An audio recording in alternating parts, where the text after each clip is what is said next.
I started this segment, It Fries My Eggs, and I started griping as to what was bothering me. A number of my friends and contributors wanted to talk about what was bothering them or what might irritate them on a daily basis. And I have my good friend here, editor of the Town Times, Jim Dreher. Jim has been a longtime contributor to this show, and Jim and I have chatted on a number of occasions about several things, maybe not always including sports, but somehow winding back to sports. Life and sports kind of tend to run in lockstep, at least from what I can see. But so pleased to have Jim. Jim, how are you? How are things? How have you been? Oh, I've been fine, Tony. How are you? Happy holidays. And same to you. And so much look forward to having you, or I have looked forward to having you this day. If we had to run down the list of things political, things societal, things athletic, things generational, what's frying your eggs today? Oh boy, where do we start? Well, it fries my eggs right now that where Obama's going full speed ahead with Cuba without getting, from what it looks like, any concessions. It's frying my eggs that Sony showed extreme cowardice in pulling the interview movie. It shows, it fries my eggs that the Yankees don't have enough to deal with from their farm system to improve their team. Yet you still get the feeling that they're going to drop 200 large or close to it on Max Scherzer and weigh themselves down even further. That's just the starters. Discuss. Well, let's start with Cuba, because actually I had opened the show up with that. And our mutual friend Bob Lazari, I had said to him about 6 years ago when Obama took office, I would like to see something done intelligently with Cuba because of the resources. And I mean, truth be told, I'm a baseball fan.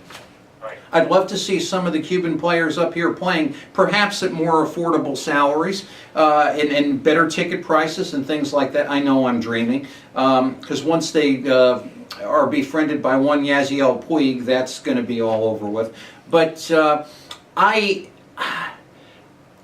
don't even know where to begin, because it is so complicated and so twisted. Not only that, I'm driving out of here on Tuesday, and there's a number of old Cubans that were on the radio, and they're crying reparations. They're like, well, why? We've been here 55 years, separated from our families. Give us some money. It's like, did anybody think this thing through? No. Here's the thing.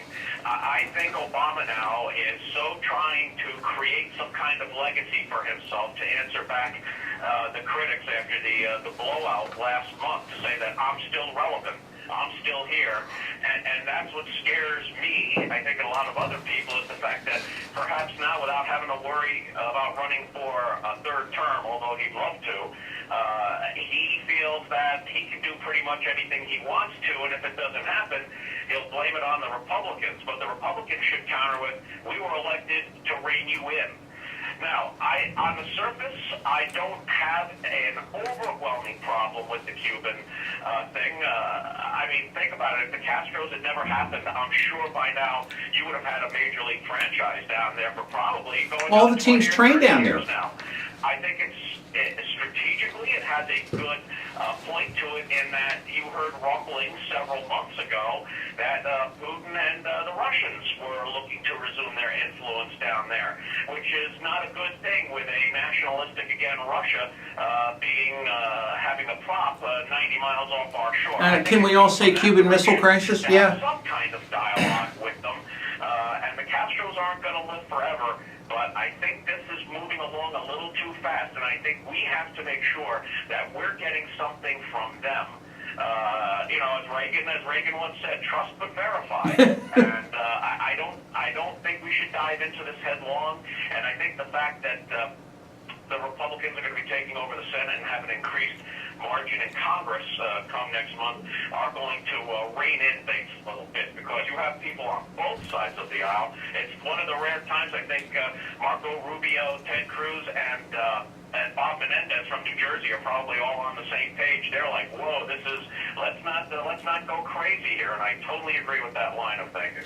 Well, it's I remember reading Leo DeRocher's book many years ago when he had the Dodgers down in Cuba, And apparently every ball game down there ended with a riot, where Batista would call his soldiers and 50,000 people would be in the stadium, and they'd be driven off by bayonets and this, and it was this.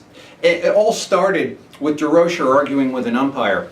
And DeRocher ran to his hotel room and locked himself in, and somebody put a note under the door. And so this is from the Commandante, and he thought, well, I'm going to be subject to execution. And Batista said, hey, Leo, great act. Could you do it tomorrow? Well, I'll tell you, that was, things were, there are so many people who have great stories of the old days down there, with baseball and everything. And you just wonder how people like Tony Oliva are feeling right now about this. Yeah, Cookie Rojas. You do have to start somewhere. And, perhaps, once the Cuban people see that, wow, what a world we've missed out on for the better part of the last 60 years. I don't think anybody deserves any reparations, quite simply because they traded with the rest of the world. Cuba did, and Cuba has. Yet their economy is still stuck in 1959. Yet somehow that's going to be blamed on us. And, You're right. That's become really tiresome. Is everybody blaming everything on the United States? But as I said, you do have to start somewhere. But start small and work your way, up towards, full diplomatic relations, and let's see how they're going along with this. I just don't like the idea of us propping up the Castro brothers, even though they're both aging. They're still here, so that's a concern. Yeah, and they ain't changing. Let's move quickly to Sony Pictures, and It just goes to show you the fragility of this infrastructure and corporate America, and how a foreign country can just attack a United States corporation just because they can do it. And the fact that Sony, I guess, as you say, cowardice in not putting their product out there, which they've invested so long and hardened. Well, here's the other thing with Sony. I think North Korea becomes a convenient boogeyman for this. What really has fried their eggs, so to speak, is the fact that their hypocrisy has been exposed. These are some of the biggest liberal Democrat Obama donors around there, and now their prejudices and their hypocrisy is being exposed, and they don't like it one bit. In fact, they hired David Boies, the prominent attorney who fought for Al Gore back in 2000, to intimidate radio, TV, and the media to stop publishing this stuff that you are basically stealing from Sony, when the fact is that they're out there in the public domain. They become public property. And you know what? If you don't want to be exposed, don't put things like some of these people wrote in their email. And now, of course, we've seen Al Sharpton and Jesse Jackson brought in as these executives have gone groveling to them. It's just gross hypocrisy, and I think that's what really has Sony upset. Not so much the North Koreans, but the fact that the North Koreans are involved should have everybody else worried, because what's next? Our power grids, our banks. That's what concerns me. Would be an act of war, I believe. This is just, I think, to show us that we have this capability, and it's frightening. It really is. I think it's one of the most frightening things in our lifetime that with the push of a couple of keystrokes, you can bring an economy or a nation to its knees. Pretty much, and you hit on a very interesting point. I had a client years ago who was in sort of a reformed hippie, and he said, something, I reformed when I realized that a conservative is a liberal that's been mugged. And that's a great line, it's so true. I was just thinking about that just before you said it. It's a great line, isn't it? Yeah, it's you get a different view of the world. Last, our lovely Yankees you had mentioned, and I said to Mark, my fine young producer, earlier that maybe you better see if you can get some of these Cuban players. You got to do something. It's terrible. The Yankees, along with everybody everybody else have, well, the Yankees had a chance at the Cespedeses and the Puigs and the Jose Abreu's of the world. And again, because they don't have the flexibility or didn't want to saddle themselves with another potential Jose Contreras contract, they passed on them. And you know, the thing right now is that the Yankees signed Brian Cashman for another 3 years, and he didn't do the overhaul that was needed in their minor league department. I guess just enough guys did well enough in the minor leagues last year that Hal Steinbrenner really backed off on making the sweeping changes that needed to be made. Mark Newman, quote-unquote, retired as the head of their minor league department. But up and down, I don't see the changes that need to be made.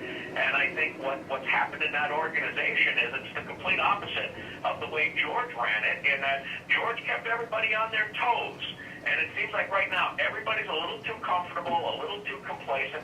I don't want to hear about Cashman rappelling up and down buildings in Stanford. Good for him, but you know, it's become tiresome. You know, sleeping right. on the ball, you know, great, but you know, put a ball club together. See if you can do something, you know, to get rid of these onerous contracts and you know, make some things happen.